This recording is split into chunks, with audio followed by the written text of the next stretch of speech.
Você acredita em maldições? Na maioria das pessoas você escuta: não, eu não acredito. Ninguém pode mais do que Deus. Só que essa comparação não é muito certa, meus irmãos. Porque assim como se abençoa, também se amaldiçoa. E se você não acredita na maldição, então você também não acredita na bênção. Esse é um ponto crucial. Eu vejo muitas vezes a pessoa falar muito, que acredita em Cristo, tem fé que existiu o Messias, que Deus enviou o seu próprio Filho, mas ao mesmo tempo não acredita nos demônios. E boa parte do seu tempo aqui na Terra, o Messias passou expulsando demônios, entidades espirituais. Ocupou muito tempo dele. Ele foi o maior exorcista que pisou na Terra. Mas mesmo assim, as pessoas escolhem em que acreditar. Por outro lado, a gente acreditando ou não, as maldições continuam acontecendo e é o que mostra a dica do nosso querido irmão Matheus Aires. Já deixo aqui um abraço forte para ele. Uma excelente dica, por sinal. E virou matéria da mídia. A história do filme Amaldiçoado, que teve 4 protagonistas mortos antes ou durante as filmagens. Matéria de 3/10/2023. E você vai ver que isso aqui é uma maldição que segue esse roteiro há muito tempo. Não é uma coisa recente. E nem eles têm como esconder isso. Agora, esses cochichos que aconteciam entre eles mesmos, porque você sabe, a maioria deles são seguidores de Aleister Crowley. Aleister Crowley que colocava muitos dos ensinamentos do rei Salomão e ensinava a essas celebridades de como fazer. Se você não sabe, meus irmãos, Salomão deixou alguns ensinamentos em livros e dizia ter sido passado a ele através de um anjo, que talvez tenha se engrandecido com a sua sabedoria e começou a ensinar-lhe coisas que eram proibidas. E ele acreditava que era capaz de capturar demônios, em recipientes inclusive, e usar o seu poder. Aleister Crowley, o representante da besta na Terra, ele passava isso para as pessoas de forma prática. Ele ensinava isso. E por que é que eu estou falando para vocês? Porque a maioria da turma de Hollywood, com todo o respeito, são seguidores dessas doutrinas. E elas são carregadas. Se você ler alguns dos rituais, eu prefiro nem passar aqui para vocês, mas eu tenho pesquisado isso há um bom tempo. Tem todo um processo para que você se defenda da própria entidade que a pessoa está invocando. A pessoa mesmo invoca aquela entidade e ela precisa tomar vários cuidados, senão ela mesma vai ser afetada. Porque você está mexendo com coisa ruim, meu irmão, coisa tóxica. Aqueles símbolos com círculo, a maioria deles é para prender essas entidades. Eu prefiro não passar isso aqui, justamente porque se fizer você acaba propagando, ensinando e incentivando outras pessoas a fazerem. E é coisa pesada, Então é só para você entender. Mas vamos lá. John Belushi, Sam Kinison, John Candy e Chris Farley têm mais em comum, além do fato de serem comediantes que morreram perto do auge da carreira. Então aqui você já vê que essas pessoas faleceram no auge de suas carreiras. Os 4 tiveram seus nomes ligados a um mesmo filme que nunca saiu do papel e passou a ter a fama de amaldiçoado em Hollywood.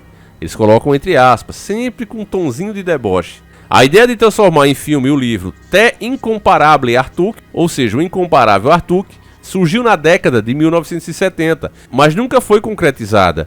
O romance do canadense Mordecai Richler havia sido lançado em 1963. O incomparável Arthur do título é o protagonista que se sente como um peixe fora d'água.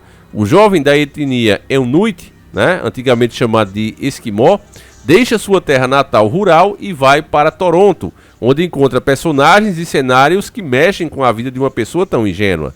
Mordecai Richler, que viveu entre 1931 a 2001, havia sido indicado ao Oscar em 75 pelo roteiro de O Grande Vigarista. 2 anos depois fez o roteiro de Adivinhe Quem Vem Pra Roubar, que seria refilmado em 2005 com Jim Carrey no papel principal e um novo título, As Loucuras de Dick e Jane. O primeiro falecimento aconteceu em 1982. Um roteiro baseado na história de Arthur que foi escrito nos anos 70 por Todd Carroll, ex-redator da prestigiada revista humorística National Lampoon e especialista em comédias besterol tipicamente americanas.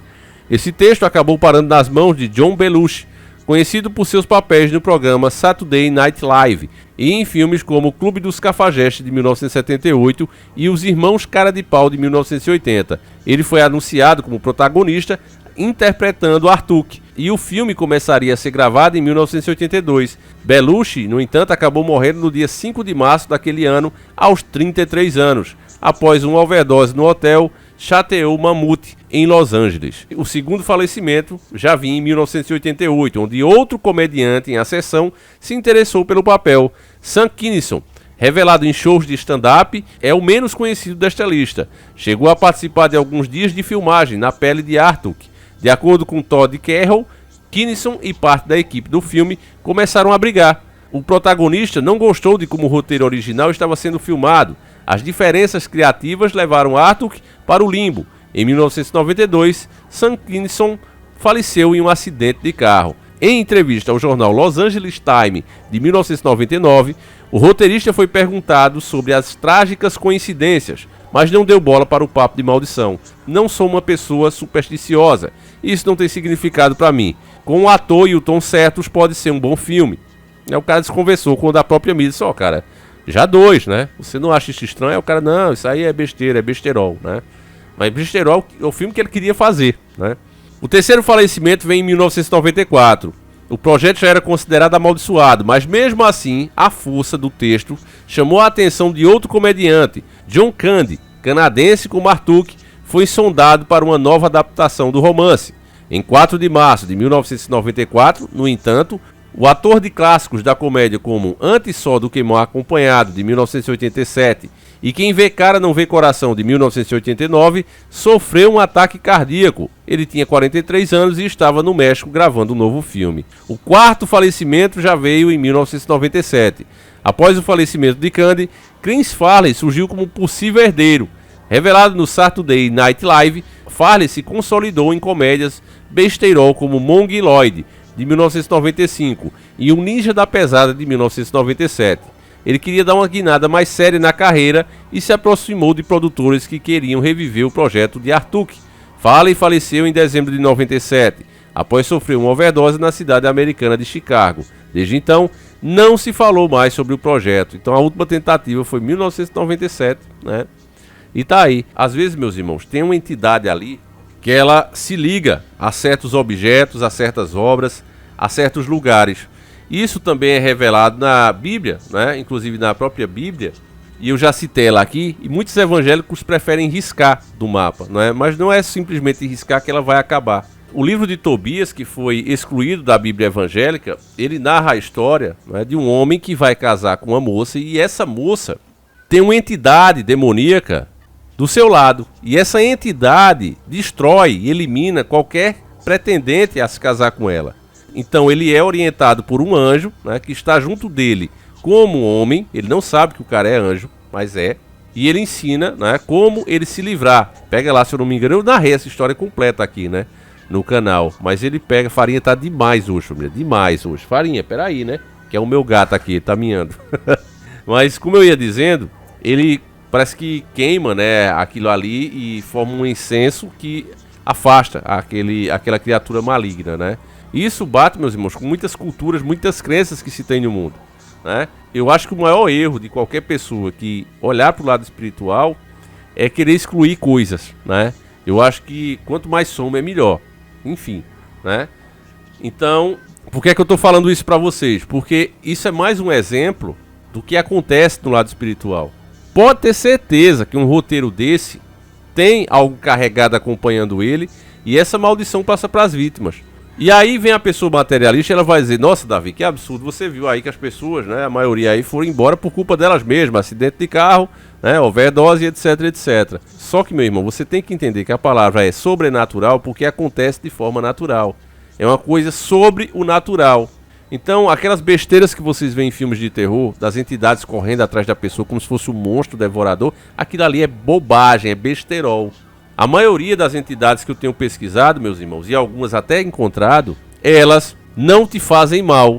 Ela muitas vezes aparece para demonstrar que algo ruim vai acontecer na sua vida. A maioria delas vem para trazer maldição mesmo, sabe? São criaturas que, se você vê em certas formas, pode saber que alguém da sua família vai embora, algum amigo seu, alguém próximo de você, até você. A maioria é presságio de falecimento mesmo. A palavra é outra, você sabe. Essas coisas, meus irmãos, são tóxicas.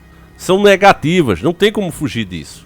Então a pessoa está ali, né, alvo fácil, não acredita em nada, e aí de repente cai sobre ela todo o peso, toda a maldição que ela achava que não existia. E as coisas naturais acabam acontecendo coisas ruins que são naturais, mas acabam acontecendo. Então é esse o ponto. Eu vou encerrando o vídeo por aqui, mas peço, né, que você deixe a sua opinião. Como você entende essas coisas? O que é que você acredita ou deixa de acreditar? São 2 vídeos por dia, não esquece. Um às 7h30 da manhã, outro às 17h45. E esse vai ficando por aqui, meus irmãos. Quem puder e quiser se tornar membro, isso ajuda muito o canal. E quem não puder, ajuda com like, com comentário, que isso também ajuda muito. Tá certo, meus irmãos? Então é isso. Que Deus proteja cada um de vocês. Um abraço e a gente segue juntos. Fui!